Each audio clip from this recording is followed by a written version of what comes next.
नमस्कार, आदाब। Fact news में आपका स्वागत। मैं अब्दुल सत्तार सिलावट आज आपको भारतीय जनता पार्टी की राष्ट्रीय स्तर के नेता से मिलवाते हैं, जिन्हें प्रधानमंत्री नरेंद्र मोदी के वार रूम का मेंबर भी माना जाता है। साथ ही केंद्र सरकार में जल शक्ति विभाग के मंत्री भी हैं। जी हाँ, हम बात कर रहे हैं मोदी सरकार के लोकप्रिय मंत्री जो राजस्थान के विकास की बागडोर संभालने जा रहे हैं। जोधपुर की जयनारायण व्यास विश्वविद्यालय से अखिल भारतीय विद्यार्थी परिषद का नेतृत्व करते हुए, किसानों के हितों के संघर्ष करते हुए वर्ष 2014 के लोकसभा चुनाव में देश भर में सर्वाधिक मतों से लोकसभा में पहुंचे और इसी जोधपुर ने दूसरी बार 2019 में मुख्यमंत्री अशोक गहलोत के बेटे वैभव गहलोत को 2.5 लाख से अधिक मतों से पराजित कर लोकसभा में पहुंचे। और इस बार प्रधानमंत्री मोदी जी ने गजेंद्र सिंह शेखावत को कैबिनेट मंत्री बनाकर देश की नदियों, पेयजल और गंगा जी की शुद्धि वाला जल शक्ति विभाग दिया। जी हाँ, वैभव गहलोत को हराने के बाद गजेंद्र सिंह शेखावत मुख्यमंत्री अशोक गहलोत के निशाने पर हैं। पिछले कुछ दिनों से मुख्यमंत्री गहलोत बीजेपी आरएसएस के साथ गजेंद्र सिंह शेखावत को राजस्थान की करौली, अलवर, जोधपुर के बाद भीलवाड़ा की हिंसा से जोड़कर बयानबाजी में लगे हैं। मुख्यमंत्री अशोक गहलोत के आरएसएस बीजेपी द्वारा राजस्थान में दंगे करवाने के आरोपों पर कुछ वरिष्ठ पत्रकारों ने बताया कि मुख्यमंत्री दंगे रोकने में अपनी असफलता का ठीकरा बीजेपी आरएसएस पर फोड़ रहे हैं। आइए राजस्थान के दंगों, हिंसा, उपद्रवों पर बीजेपी के राष्ट्रीय नेता एवं केंद्रीय जल शक्ति मंत्री गजेंद्र सिंह शेखावत जी से बात करते हैं।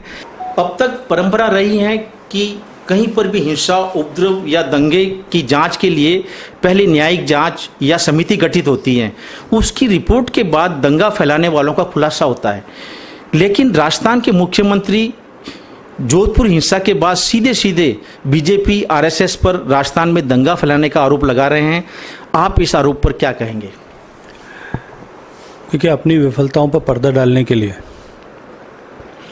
इस तरह का अनर्गल दोषारोपण करना, आधारहीन तथ्यहीन बात करना, ये माननीय मुख्यमंत्री अशोक गहलोत साहब की आदत में शुमार है।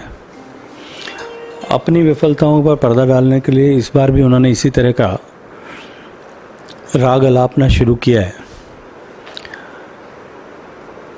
भारतीय जनता पार्टी के राष्ट्रीय अध्यक्ष जब सवाई माधोपुर आए थे और उसके बाद करौली में दंगा हुआ, दोनों शहरों के बीच में कम से कम 100 किलोमीटर की दूरी होगी। ये दंगा फैलाने के लिए उनके इस टूर की भूमिका है, उनके इस दौरे की भूमिका है। राजस्थान की पुलिस जांच क्यों नहीं करती? राजस्थान के मुख्यमंत्री खुद गृह मंत्री भी हैं। आदेश करें, जांच करें, जांच करवा करके जो दोषी हैं उनको गिरफ्तार करें। यदि जोधपुर में किसी भारतीय जनता पार्टी के कार्यकर्ता का दोष है, उसको गिरफ्तार करना चाहिए। यदि करौली में है, अलवर में है, जांच करें और उसको जांच के आधार पर उसको दोषी साबित करें। मुख्यमंत्री अशोक गहलोत अपनी पार्टी में ही सचिन पायलट से संघर्ष कर रहे हैं, अपनी एआईसीसी से संघर्ष कर रहे हैं, तो क्या उन ओर से अपने आप को डाइवर्ट करने के लिए ये बीजेपी और आरएसएस पर आरोप लगा रहे हैं? देखिए, मैंने कहा कि मैंने कई बार ये बात कही कि ये सरकार पहले दिन से विग्रह का शिकार है, आपसी फूट का शिकार है। और उसके चलते जिस तरह के हालात राजस्थान में बने हैं, जिस तरह से law and order situation dilute हुई है, जिस तरह से राजस्थान में अपराधियों के हौसले बुलंद हुए हैं, उन सब से पर्दा डालने के लिए, अपनी कुर्सी बचाने के लिए अशोक गहलोत साहब इस तरह के स्टेटमेंट्स दे करके, बार बार इस तरह के वक्तव्य दे करके अपनी आला कमान को खुश करना चाहते हैं, खुश रखना चाहते हैं। और उन्होंने खुद ही इस बात को स्वीकार किया कि 25 साल से उनका इस्तीफ़ा आला कमान के पास में पड़ा है, कहीं वो उनका इस्तीफ़ा स्वीकार न कर लें, इस डर के मारे वो इस तरह के स्टेटमेंट दे करके उनके कृपा पात्र बने रहना चाहते हैं। मौजूदा हालात में राजस्थान के अंदर जिस तरह से कानून व्यवस्था बिगड़ रही है, जिसकी जिम्मेदारी सीधे सीधे सरकार और गृह मंत्री जी की है, इस पर आप विशेष संदेश क्या देना चाहेंगे राजस्थान की जनता को? देखिए, राजस्थान अमन, चैन, भाईचारे, प्रेम का प्रदेश है। राजस्थान देश की सांस्कृतिक राजधानी है।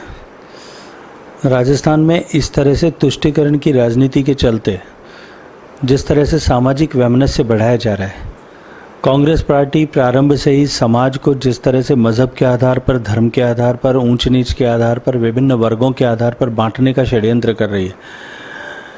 राजस्थान की जनता को यह समझने की आवश्यकता है, सामूहिकता के साथ में हम सब राजस्थान को आगे बढ़ाने के लिए काम करें, हम सब लोग शांति सद्भाव को बनाए रखें, इसके लिए काम करना है। लेकिन साथ ही साथ में ऐसी ताकतें जो शांति और सद्भाव के ऊपर चोट पहुंचाने के लिए काम कर रही है अपनी राजनीतिक महत्वाकांक्षाओं के लिए, निश्चित रूप से उनको बेनकाब करना भी आवश्यक है, ताकि भविष्य में इस तरह के भस्मासुर पैदा न हो। बहुत बहुत शुक्रिया।